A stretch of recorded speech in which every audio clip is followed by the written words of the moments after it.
Vigil Project fame. So Yeah. he's been with the Vigil Project, travels with them. So he's coming in tomorrow afternoon with his fiancee Molly. So Yeah, that's we actually met him first at that time when the Vigil Project, what's 2 years ago, yeah, when they were here when for the an Vigil Advent Project mission. came. So I Yeah, was going to Advent say, Mission. one of the ones here the first year when they had. Yeah, Okay. yeah, yeah. And John, we knew John. Got to know him better because Brigitte Becker, who was in Danville at St. Peter and Paul, she went to high school with him, and that's where she's from, Pearl River, Louisiana, and they grew up together, went to school together. So, and she kind of mentioned him, one planning meeting we Oh, had. it was from her, wasn't it? Yeah, so I think that's how it started, and then he was already part of Vigil Project, and so he's been back a number of times. Yeah, he has. He's wonderful. And he did see a lie one year. I'm looking forward to Daniel coming down. Yes. And so what time Rebecca, did you say you're getting there Friday afternoon to start doing the setup? Well, I'm going to be there probably, so we'll have our lunch from, I think it's 1 to maybe 2:30, and then heading straight to the church. And just coming over, yeah. Okay.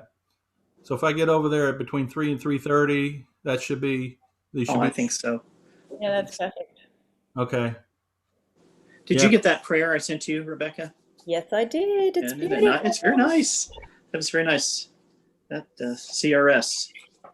Yeah, it's really beautiful, very powerful. Oh yeah, and it fits very appropriate to the night, the theme of the night.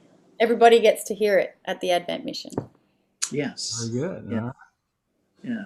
Well, so let's jump in here. I think we got some people joining here on the live stream, and I want to welcome this. I'm Deacon Tim. Everybody knows me. I'm on here too much, but I just want to welcome everybody that's tuning in tonight. And you're thinking, what's going on? There's nothing going on yet at the Cathedral, but we are getting ready for the Diocesan Youth, Young Adult, and Family Advent Mission this Friday evening. So Rebecca and Deacon John and I are on here, and we just wanted to spend a few minutes and kind of tell everybody what it's about. Obviously, it's about Advent. Mm-hmm. But so Deacon John, tell everybody what's this Advent mission all about, and who's it for? Well, really, Deacon Tim, it's for everybody. All the Advent missions we've had over the last several years have been for everyone. It's the offices of Youth, Young Adult, and Campus Ministry at the diocesan level, and then the Office of Youth and Young Adult Ministry at the Cathedral. We collaborate on putting this on. So everybody seems to think it's just for that particular group, but it is really for everyone, people of all ages. And this year, I think the Advent mission is more important than ever, just because of the times that we're going through. We're experiencing a lot of isolation, on restriction, off restriction. People are just really in need of community. And so this is a perfect time, in our anticipation and preparation for the coming of Christ at Christmas. This is a great time for us to get together and support one another. And just to know that we have not been abandoned by God. We are still being held in his love. And this is going to be a night to be able to experience that. With the folks that we have coming in to help us, with the mission. Yeah, well, good. And Rebecca, so first of all, I'm a terrible host here. So we have Deacon John Brannon. Most of y'all know Deacon John. He is our Director of Youth, Young Adult, and Campus Ministry here at the diocese. And we have Rebecca Whitney on, who for here at the Cathedral has kind of the similar position with Youth, Young Adult Ministry. And so Rebecca, what can people expect if they come to the mission? What's gonna happen at the mission? Basically, we have a lot of things planned for the mission. We do have our main, it's like the bulk of the mission, which is John Finch, who'll be doing the worship music that we were talking about. And he's a fantastic worship leader. He's a very talented musician. So you'll be able to experience some amazing worship throughout the night. Then we have Daniel Rodriguez from Ohio. So he's part of the Encounter Ministries of Southwest, I think it is. Ohio. Southwest Ohio. He's very, very passionate about youth, young adult, and families. Just as a bonus, he feels very called to minister to young adult and families, especially this time. He feels very called by God. So he's been very, very excited ever since we've been able to pin him down and come down to us. So you'll be able to experience a great sharing from him. There will be adoration. There'll be an opportunity for confession. There'll be some prayer teams available as well for individual prayer. But we're really excited, along with the sacraments that will be available, is that Daniel and Ryan, his friend who's from the same ministry, they're actually going to lead us in a healing service.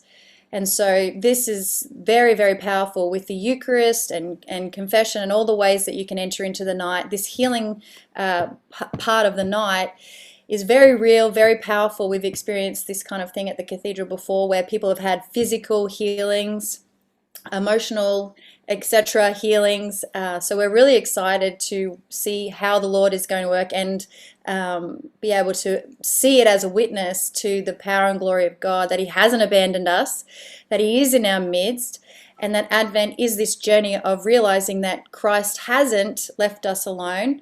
He enters right into our journey through his birth. So we're very, very excited for what's in store. Yeah, that's great. And Deacon John, I know we've talked, and I was talking with Rebecca, this is a very different year. Obviously, the last 7 or 8 months have been very difficult and hard and a challenge for everybody.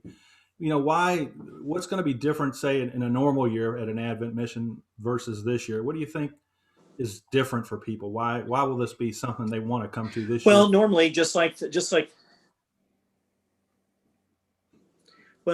typically, historically, just like the Lenten missions, it's a 3-day event.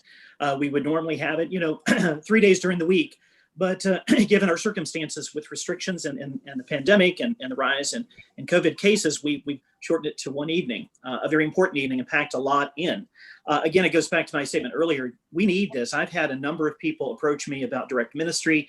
When are we going to start seeing direct ministry in the diocese again? People are hungry for this. They're hungry for community. They're hungry for being together. And so if we can do it and offer it safely for everyone, we wanted to do that. And so, we typically plan for a long time for this mission, and we just really gave it up to the Lord and the Spirit and said, okay, we've got a lot of things on our plate. We got all the things that we're facing.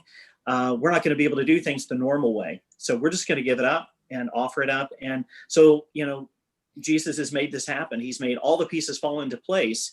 And we really we hit like one little bump in the road, but, that was quickly remedied. And that brought us to Encounter Ministries of Southwestern Ohio.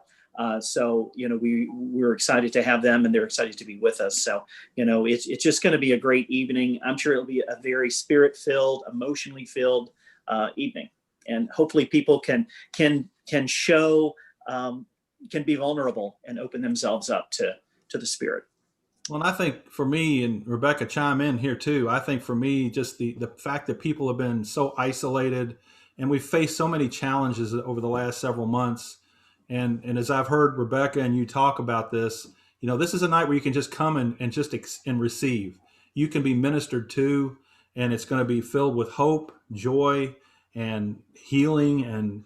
And so it's just at this time of year, especially given everything we've gone through these past several months, I can't imagine a better way to spend an evening preparing for Christmas. And I think it's also a really great way for families to come together and really experience being ministered to as a family.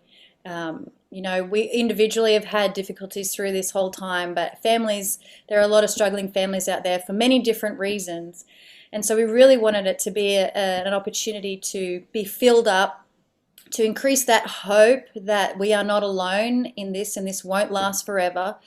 And that during it, we have that great support, love, and gift of grace of God to get us through together, with everything that's going on. So we're really excited that families are able to come and experience that goodness of God in their own lives. So yeah, we hope that will happen for sure. Yeah. And I think the last thing before we kind of finish up here is just to let everybody know, just like with our masses, we've taken so many precautions to keep everyone safe in doing this. So you can feel confident coming. We're going to use all the same protocols we do for our masses. So everybody's going to come in Heman Hall. You need to make sure and bring a mask with you. And so social distancing will be the norm. inside. So, all of that's going to be handled just like we do our masses. And the last thing I guess I want to say before Rebecca, I ask you the last question. But before that, just to let everybody know, this is going to be live streamed. So if you can't make it tomorrow, or you just feel safer in your home, or you got health issues or whatever it might be, feel free to join in at around 6:00. We are going to go ahead and stream the 5:30 Mass since we're there.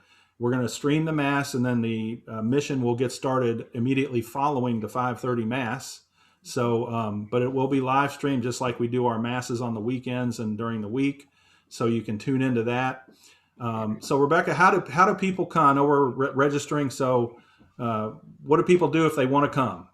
Well, we have, just like the Masses, we have an Eventbrite set up for the Advent mission. So there's been many different lines of communication. So the parish email has a link to the Eventbrite. Also, you can just go to the Cathedral website, as you can see here, to just register for your free tickets online. It's a very simple process, as most people know, so make sure you get your tickets. We have a limit of 150 people and the tickets are going. So if you're wanting to be there in person and are able to be there, I really encourage you to get on there tonight and just register your tickets so that you have your ability to be there in person. But I do want to add, anybody who wants to be live stream the event, please don't feel like you are missing out on anything. As I personally have actually received a healing, physical healing by an online prayer meeting. And I know a lot of other people who've been really moved by adoration online. So if you aren't able to make it in person, the Lord is not bound by time or space. So He will move in your life if you're open and have to stay at home. All right. Well, thank you, Deacon John and Rebecca. We're excited. I'm excited. I'm going to be there. I hope everybody that has listened in will just be pumped up and ready for this. Again, I know all of us we've been through a tough 6 months, 7 months, and what a better way to spend the night than to come and just be ministered to and hear this wonderful music and prayer. And so come and be a part of it. You can register as we showed you. If you have any questions, call the parish, get to Rebecca or Deacon John.